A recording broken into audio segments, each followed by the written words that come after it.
Frum, written later, against what was really going on. We don't usually get to look at that. But the evidence that we have, it's dozens of documents, eyewitness testimonies, researched histories, and so on. The odds of all of that existing as they are and saying the things they do is thousands of times less likely if he existed, John Frum, because the odds that there could have been a John Frum and he didn't get mentioned or noticed in any of this stuff from eyewitness scientists actually writing about it, it's very small. I say at least 5,000 to 1 against. You do the math, you come to about 1 in 10,000. So at least 1,000, at least 10,000 to 1 against. So John Frum almost certainly didn't exist. Now we don't really have to do this math. This is just a symbol of what's going on in our head in terms of the kinds of estimates that we're making. Very unlikely is what we end up with. We don't say 10,000 to 1 against, we just say it's very unlikely that there was a John Frum. So let's get to the evidence for Jesus, who supposedly died in the 30s AD. What do we have for that? We've got the epistles written by Paul. A bunch of them are forgeries. Experts agree, mainstream experts anyway, agree that most of the epistles of Paul are forgeries, but 7 of them are pretty much agreed to be authentic. Now those epistles, we look at the 7 authentic epistles, they only speak of a celestial Savior and a revealed gospel. Kind of a lot like the origins of the John Frum cult, kind of like what was really going on in Osiris cult. And they only talk about an apocalyptic, ecstatic, syncretic cult. There are some ambiguous passages that can be interpreted both ways. But that's what the epistles look like. They don't really have any clear assertion that there really was this Jesus who was walking around handpicking disciples. In fact, the word disciples is never mentioned by Paul. Then we get the Gospels. About 40 plus years later, notice that magic number. It's about 40 years, just like all the other, the Roswell case, Ned Ludd, John Frum, all of them. The Gospels and Acts come around in that period, and they're markedly mythical. And yet all later claims, the Gospels, you've read them, you see there's clearly false things in the Gospels, so they're not exactly like what you'd call reputable reports of things. And none of them even claim to be written by eyewitnesses. And yet all later claims to Jesus existing, and every other historian, every other source we have is relying on the Gospels or Christians quoting the Gospels. There's no independent connect with what actually happened in the 30s AD. So we have the fake stories made in the 70s to 130s AD, these Gospels, and then all subsequent claims that Jesus existed are based on them. So the other evidence is not very useful. And yet there would have been tons of other evidence. Church letters, all kinds of correspondence, all kinds of things going on in the first century, and yet no other evidence from the first 60 to 80 years of Christianity's growth survives. Imagine if we had nothing from Mormonism. The first 80 years of Mormonism, we had nothing. And then suddenly at the end of 80 years, we get to hear about Joseph Smith meeting an angel and finding the golden plates and stuff like that. How would we prove that those plates didn't exist? How would we prove that that angel didn't exist, and so on? And we actually do have documentation. It has full of tons of clues that it's all bogus, but that's because we're lucky it's the modern era. And then there was a bunch of evidence forged. In fact, most Christian literature in the 1st and 2nd century is forgery. So actually, forgery was the normal operation of Christian literature production in its first centuries. So they were, like Ingersoll said, they were just open liars all the time. So there's, this is the idea. So this is the alternative theory. How did Christianity begin if there wasn't a Jesus? We know what happened in cargo cults. We know what happened at the John Frum cult when it started, and then it evolved into the John Frum story. We know something about the Ned Ludd story. We know the Roswell story pretty well. How did Christianity evolve from one to the other, to one version of its origins and to another? Here's the alternative theory. So let me pose it to you. Some Christians taught that Jesus' incarnation, death, and burial took place in outer space just below the moon. And the same thing was taught about Osiris. The public stories put him on Earth in Earth history as a guy who lived on Earth as a king and was killed and so on. But the private stories told among the priests, and we have this from an actual priest of Osiris who tells us this, private stories had his death and resurrection in outer space just below the moon. So he actually incarnates, acquires a body of flesh, he's killed by the version of Satan in Osiris cult, and then he resurrects, and that's how he keeps regaining his power over life and death that he can share with his followers.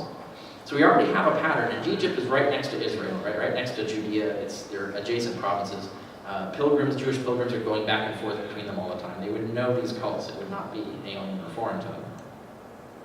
And there are precedents in Jewish belief. You have like Satan's war, Satan's rebellion against God is taught as a historical event who had happened in history. Of course, there is no Satan. He's not an existent person. That's mythical.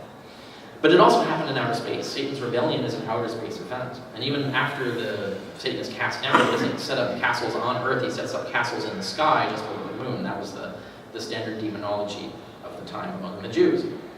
And even Adam, in Jewish lore, Adam was said to have been buried in that heavenly sphere below the moon. So he's actually buried up in outer space. The revelation of Moses has that happen. So he dies on Earth, and then the angels come, get to take his body, find a grave in a magical sky garden, and put his body up there. So we have these precedents. We know these things were thought of in these ways. We also know that we're facing a distorting filter. I've mentioned that distorting filter a few times.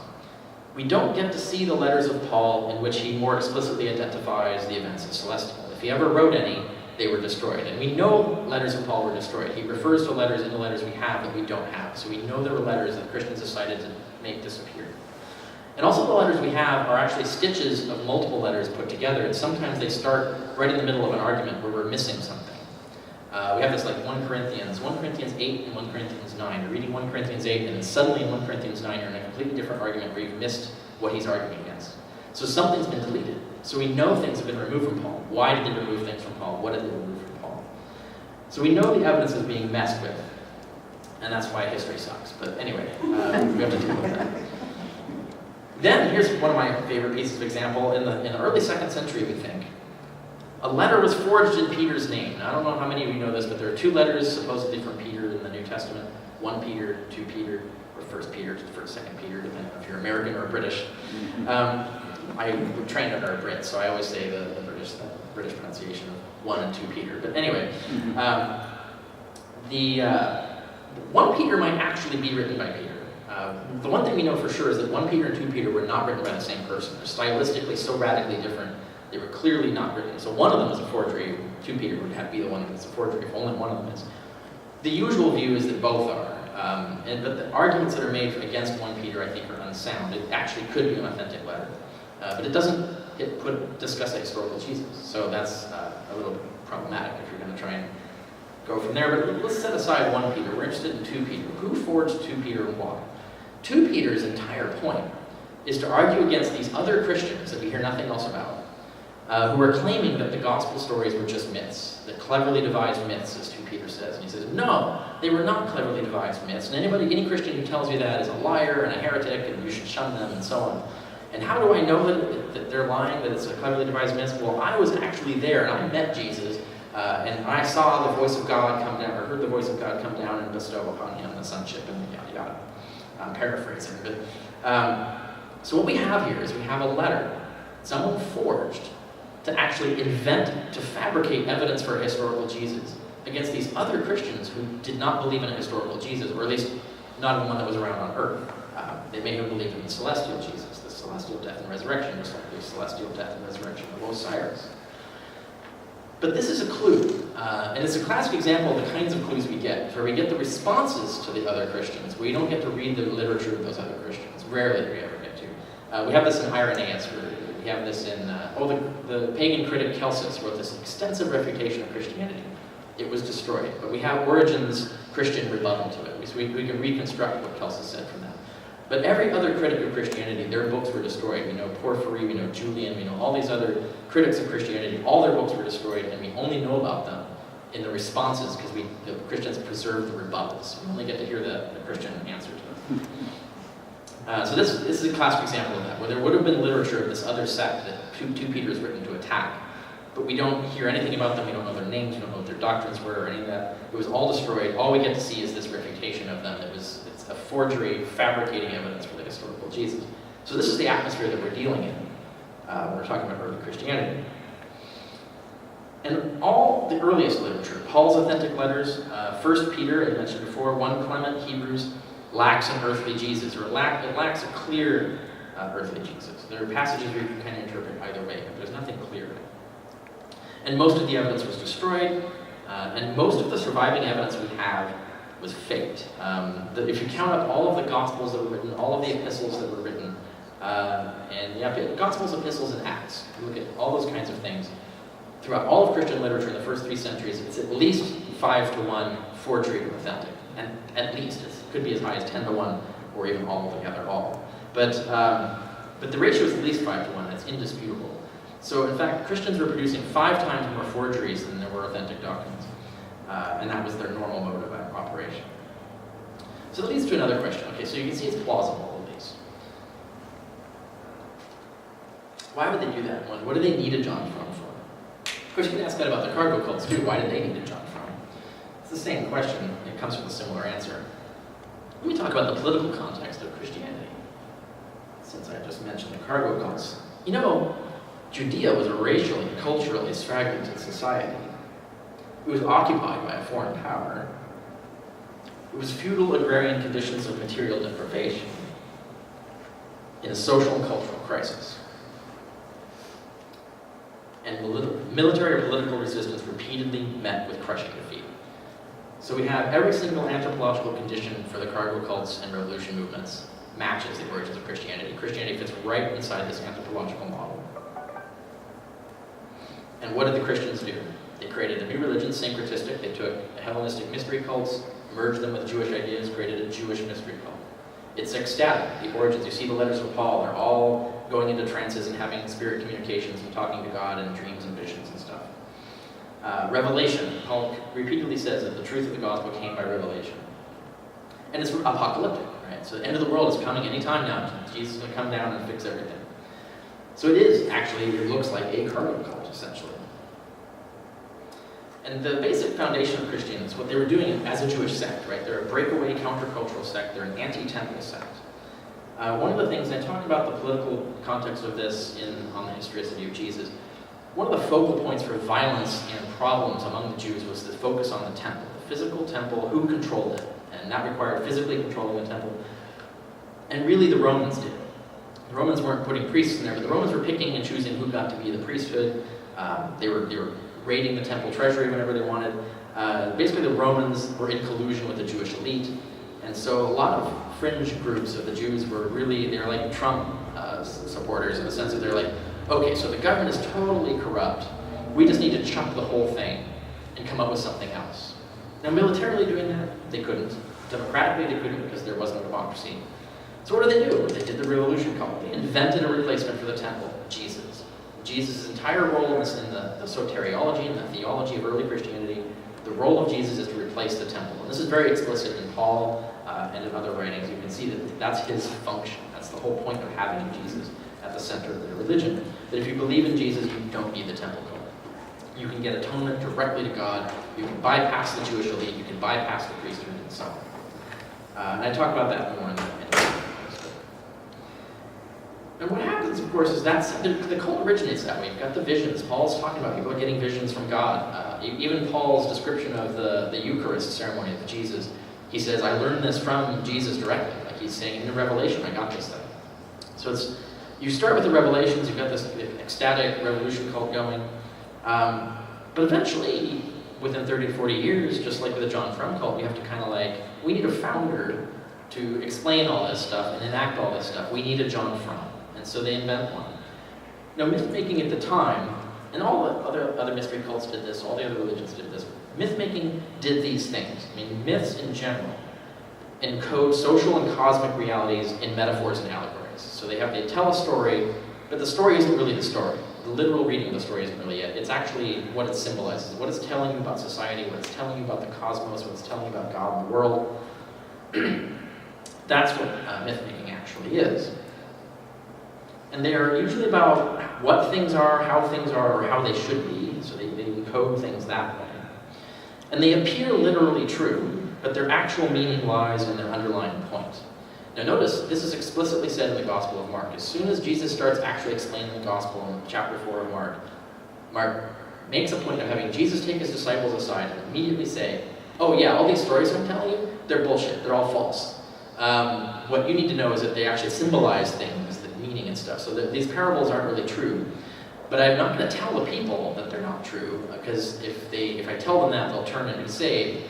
The secret code there is he's saying, you have to join in. You have to become a member, become baptized. He doesn't explicitly say this in chapter 4, but that's the message.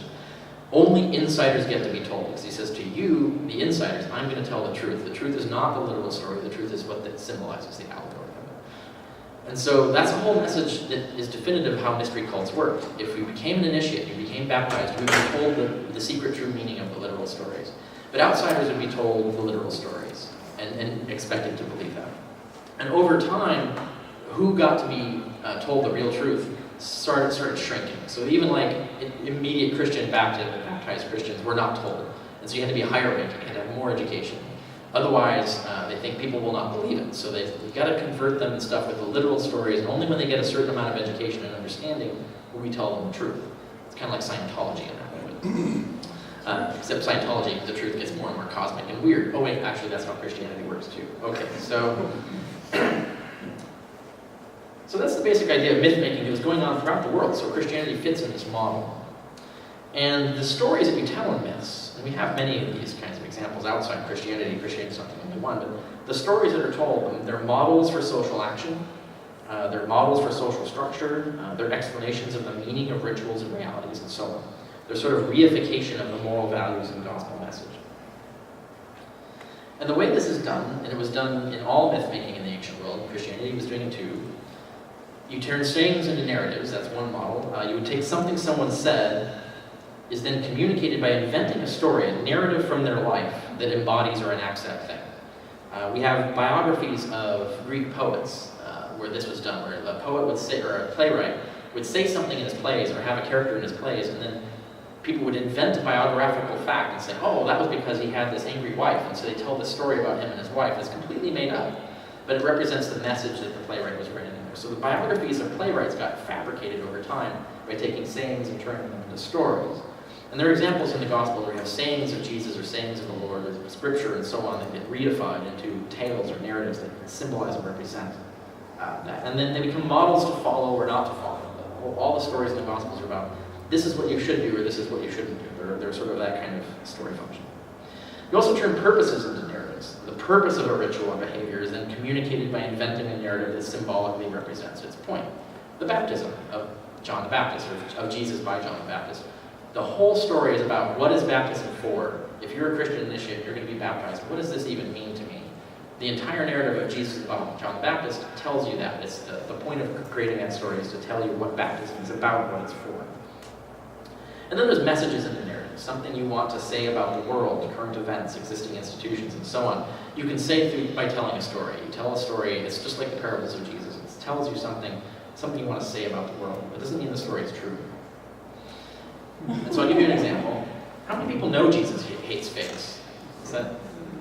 Okay, so about a fourth. Okay. Jesus hates figs. In Mark 11, verse 13, now this is an obviously fictional story. What happens is Jesus is walking along, he's really hungry. He says, gosh, I want something to eat. And he sees a fig tree off in the distance. And Mark goes out of his way to say it's not the season for figs. So he has no reason to expect there to be figs on the tree. But he walks up to the tree anyway. And sure enough, there are no figs on the tree. And Jesus gets angry. Like, there are no figs on this tree. I curse you. And he curses the tree. And then the next day they go back. And sure enough, the tree's been withered to its very roots. Now, of course, that's a fake story. First of all, no one is so crazy as to expect figs on a tree that's not supposed to be bearing figs. And also, no one has magical X-Men powers of withering fig trees. So the story is false. But why tell this story? Why it makes Jesus, even if Jesus had the secret X-Men power of withering fig trees, it still makes him look like a crazy person. Like, why would you curse? Why would you use your magical power to zap this tree? You just have to wait a few months. Like, what is your problem with this? So the story doesn't even make sense as a literal story. And it's impossible that Mark intended it to be meant literally, because he would not write this to make Jesus look like a lunatic. No, it's symbolic. And how do you know it's symbolic? In my book, I researched the literature on this and found a scholar who published a peer-reviewed article on it, where he really nailed it. He figured it out. The key is the fact that he doesn't walk up to the tree and curse it, and then the next day they find it withered. Something happens in between. He goes up to the tree, curses it, and then he goes into Jerusalem, and then they have the temple clearing scene where he fights and turns over the tables of the temple merchants and stuff. And then the next day they come out and the tree is withered. And then he says, see? And then he tells you what you're supposed to do about that. The whole message is that the fig tree is the Jewish temple cult. And so this whole narrative is about that. Now, people can't wither fig trees, nor would any real person do that. It's an allegory for God's abandonment of the temple. The fig tree. So fig tree represents the fruit that is born by the Jewish temple cult, the atonement you get every year, and so on. And this was a big crisis when this happened, when the Romans came in and destroyed the Jewish temple and ended the cult. It was banned, so it was done. This was a huge existential crisis for Jews because their whole religion was based on getting the atonement rituals done in the temple. If you don't have that anymore, what do you do? So they basically had to reinvent their religion, or a big component of their religion at the time. The Christians faced this problem too because they're competing for converts, and the Jews were also looking for converts, and the Christians were competing for explaining this too. Because people would ask them, like, well, you come from the Jewish sect, and well, clearly your God doesn't approve of you. He just couldn't even defend his own damn temple. Like, what's the matter with this? This is a story that explains why. It says, why did God allow that to happen? And so what Jesus did when he cursed the fig tree, said, he basically gives a speech about how it's no longer the season for figs. That's the whole message about the point of it. He's basically saying the Jewish temple is not bearing figs anymore. It's no longer the season for that, so I'm going to wither it. But I'm going to replace it with this new message about how you pray to God directly. You bypass the temple and go directly to God. So the whole story is an allegory. It's a myth written to represent what the Christian gospel is about. So it was Hamilton Kelly who wrote the article on this. That's just an example. In every other story in the Gospels, you can find that. There's some sort of symbolic meaning behind it. It's not a true story. That's all. So what was it for? On the one hand, new scriptures. The old scriptures weren't doing it anymore. We're in a world of constant crisis. The scriptures weren't working out. So they needed new scriptures. So they invented them. The epistles, the Gospels. Jesus in the Gospels is the new Moses, the new Elijah. He's representing a new set of values. He's different from Moses and Elijah. He's better than Moses and Elijah. And he replaces them. That's his role. The Gospels are also guides for missionary life. How do you deal with miracles? How do you deal with family? How do you deal with doubters? How do you deal with enemies? Every story in there. There's an example like there's a story in the Gospels where people are accusing Jesus of being a crazy person. And he has a pithy response to that. That's perfect for missionaries. So he said, okay, so when someone accuses you of being crazy, tell that story and then expand on it, pivot, and get your market sale pitch out. That's the whole point of it. Like, these stories are about how do you deal with this, you tell the story, and then that gives you the parable that you can say, and you launch from there to sell your spiel. It also explains ritual, like what's the point of a baptism, what's the point of Eucharist, what's the point of martyrdom. And explaining the gospel through parables. I talked about Mark 4 already. Now later, the Gospels were used to establish a stable authority. So in the epistles of Paul, there are no disciples. There are only people who have visions of Jesus, the apostles, and just like Paul. Now later, people start claiming like, well, actually, I learned Christianity from this guy who knew this guy, who was appointed by this guy, who actually knew Jesus, and Jesus handpicked him. And so now you can't have the situation where like Paul came along later, right? So it's like maybe a year or two later after the religion began, and he had a revelation of Jesus, and Jesus appointed him an apostle, and so he started going around creating churches. And these original apostles are like, well, hold on, like, we didn't get a revelation about you, like, what's this? So eventually you start seeing that, like, any Joe Blow can go along and say, yeah, Jesus chose me to be an apostle too, I saw Jesus, and then he goes around founding his own churches. You gotta shut that shit down. And the way we see that happen throughout religious history is you invent a pedigree, and you say, like, you had a vision? No, visions aren't allowed anymore. You actually have to have been appointed by someone who was appointed and handpicked by Jesus. If you don't have a pedigree, you're out. So you just invent a pedigree. Now, of course, the arms race of this is that people started inventing pedigrees and said, well, actually, I was handpicked by Peter, that kind of thing. But it allows you to establish a stable authority. You can't have people having visions and inventing new shit. You say, it's a tradition, it's locked, it's permanent, and you have to be able to establish that it goes back. Even if you have to fake documents to do it, you have to actually do that. And that led to that propaganda arms race. And ultimately, the allegory eclipsed the mystery, right? The whole idea that, actually, it wasn't really true. Why did the original version of it disappear? Why did the literalist version win out? There's Kurt Knowles, a professor of religious studies, wrote an article on this about how we look at the cargo cults, mystery cults, the hadith in Islam. It's a natural progression. This idea of you have to invent tradins, you have to invent originators of the hadith in order to establish authority. So it always ends up, the historical version of the literal version of it always ends up being more useful in winning out over competitors. Origen, the Christian scholar of the early 3rd century, said that you have to control the masses this way. He actually outright says, To the masses, to the stupid Christians in the pews and stuff, we tell them that it's literally true because they wouldn't believe otherwise, but we need them to believe so that they'll behave themselves and be saved. So we're going to sell them on the literal story. But us, educated folks, we know it's all allegory. It's not really literally true. But you have to have a certain amount of education and social status and understanding. You have to be adequately enlightened to be told that. Now, Origen's like one of the few people who's actually honestly said this. That we actually have in his text where he's talking about it, and I quote it all in my book. And then there's this problem with the first century bottleneck. We have a letter from Pliny the Younger written about 110 AD, in which it's the first secure mention of Christians outside of the New Testament. There's like one in Josephus that's uncertain as to whether it's authentic, but this is the first one that's definitely true. Pliny the Younger writes a letter about this. Now, Pliny the Younger, he held basically every single political and legal office in the Roman Empire. He was super high-ranking, super experienced. He was the chief of police at Rome. He governed multiple provinces. This guy, and he was a lawyer. He tried all kinds of cases. This guy was super famous and super experienced. And yet he writes this letter to Emperor Trajan and says, well, there's people claiming there are Christians in my province. I have no idea what Christians believe or even what crime they're guilty of or like how I'm supposed to punish them. So some advice would be helpful.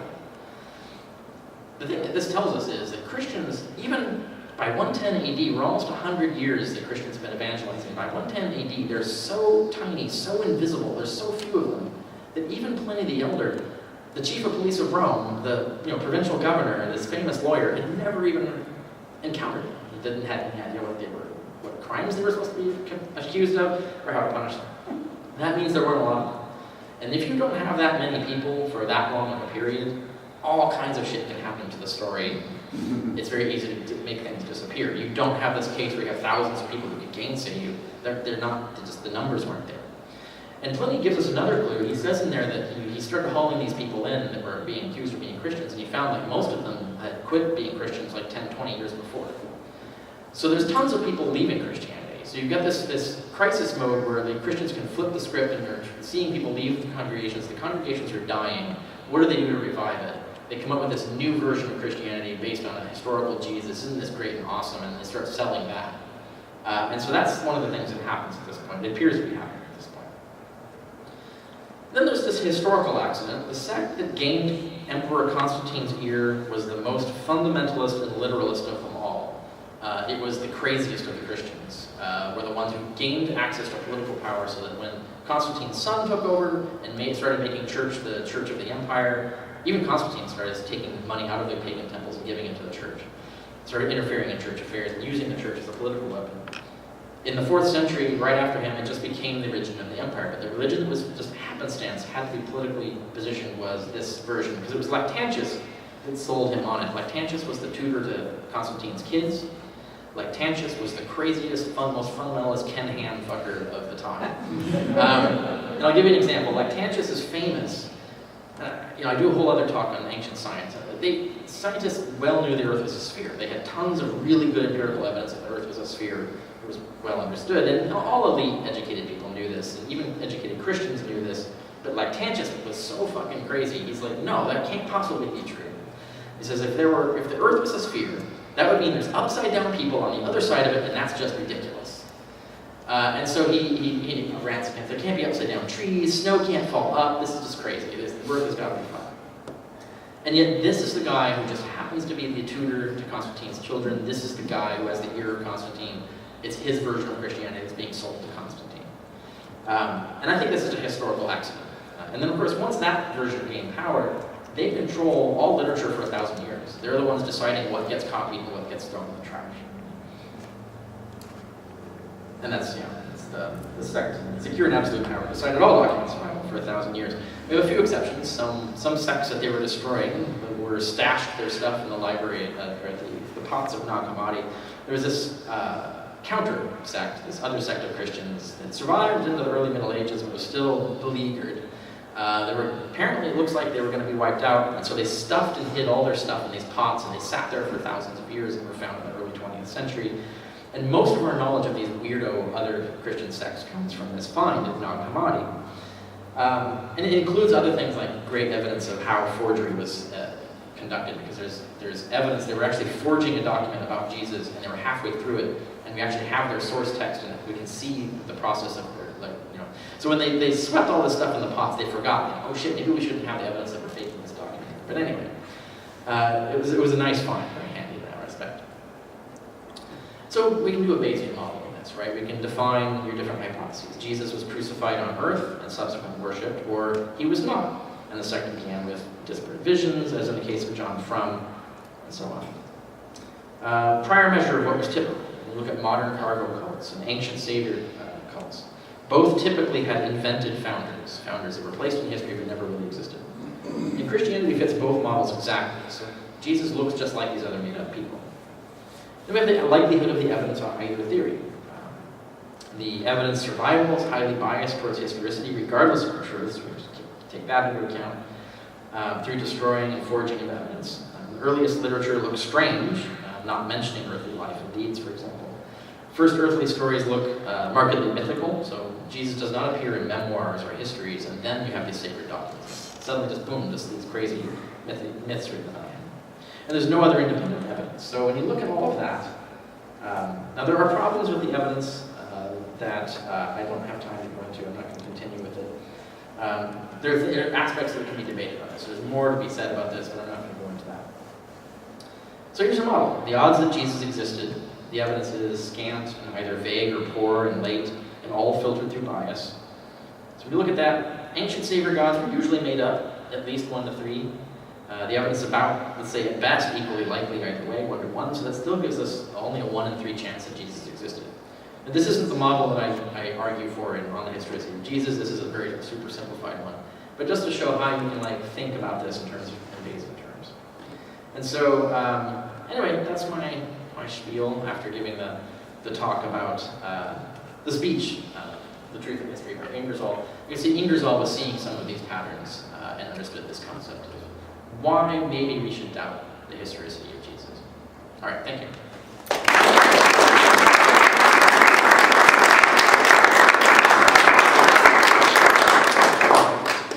All right, I'll take questions. Yes?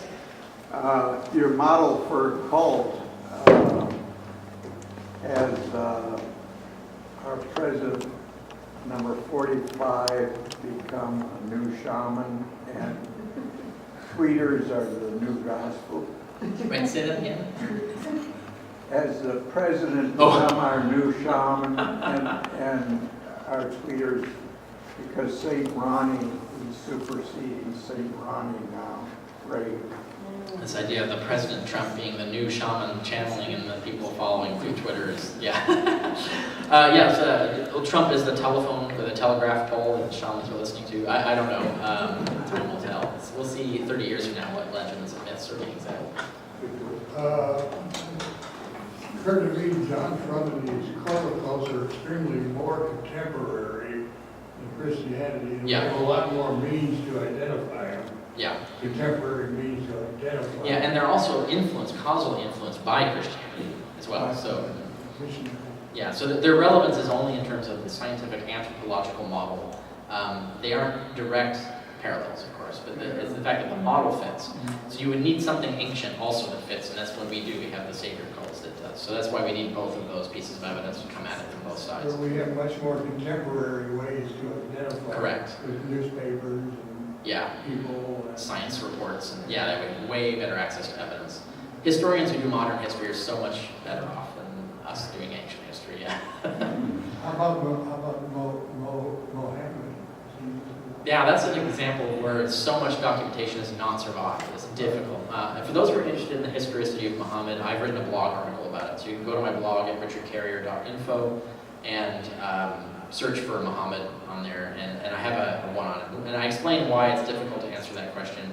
There have been some scholars who question the historicity of Muhammad, but I don't know what the status of their claims is. And I talk about it in the article. I don't think there's enough information to know. I know you speak a bit on history of Jesus, but so what effects did the Apocrypha have on their formation of the early church thought? Since I know in on history, so you speak of wisdom, how it relates to Zechariah and such, but for the formation of the anti-temple cult concept, how does the Apocrypha? Oh yeah, you have the Psalms of Solomon, not the Song of Solomon, the Psalms of Solomon. You have the wisdom of Solomon. You have these other texts. The Book of Enoch is very important. Those three texts were clearly they were regarded as scripture by the first Christians. We have early epistles talking about them or referencing them as scripture. So what people considered scripture varied from sect to sect among the Jews. And so that some Jews regarded wisdom, some Jews regarded the Psalms of Solomon or the Book of Enoch as scripture, and were extracting information from them about to build their cult on. So that kind of apocrypha, many of it, yes, absolutely had a huge effect on the formation of Christianity, even before we have any literary evidence of Christianity.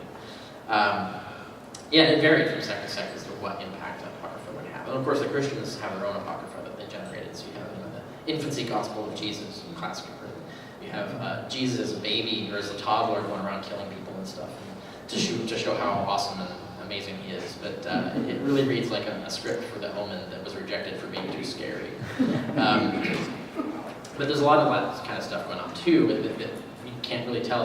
Is this being generated by the dominant sect that won out, or is this generated by one of the fringe sects that got wiped out? It's hard to answer that question sometimes. Any other questions? Why has it lasted 2,000 years? Why? Was science questioning? And it's even stronger today than maybe it was at the beginning. Well, certainly at the beginning, because it had to grow first, right? Right. We have the model of Mormonism. The growth of Christianity in antiquity matches pretty closely the data that we have for Mormonism's growth. So you could ask the same question, it's like, why is Mormonism still around? And especially since, like, to pull back to Ingersoll's point, we have really slam dunk evidence that their whole religion is based on falsehood, scientific falsehood, it's based on forgeries, it's based on lies. I mean, it's like we have good documentation, good evidence, and yet it still grows and still thrives. Yeah, that gets into the psychology That's of patriarchy. well, even that, then you have to explain like why that rather than something else. So yeah, good marketing. There's a lot of sociology of religion in terms of why do some churches grow and some fade away. Rodney Stark, who I think is a terrible historian, is a Christian apologist, but he's also a sociologist. He's written some really good sociology of religion. He wrote a book about this, like why do some churches grow and some falter?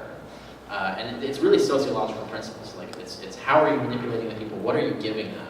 What problems are you solving? Are you solving those problems? So it's the perception people have of why they need the church, or their perception that they need something, and then this church comes along and offers it to them. Once you're invested in, it's really hard to get out, and that's the trap, really. And so that's why religion persists. And it's, I mean, let's just be honest, most people are not trained to be good critical thinkers. And so most people are susceptible to this. It can be really difficult to convince someone to realize that they've been deceived, or even to admit it, even if they realize it. So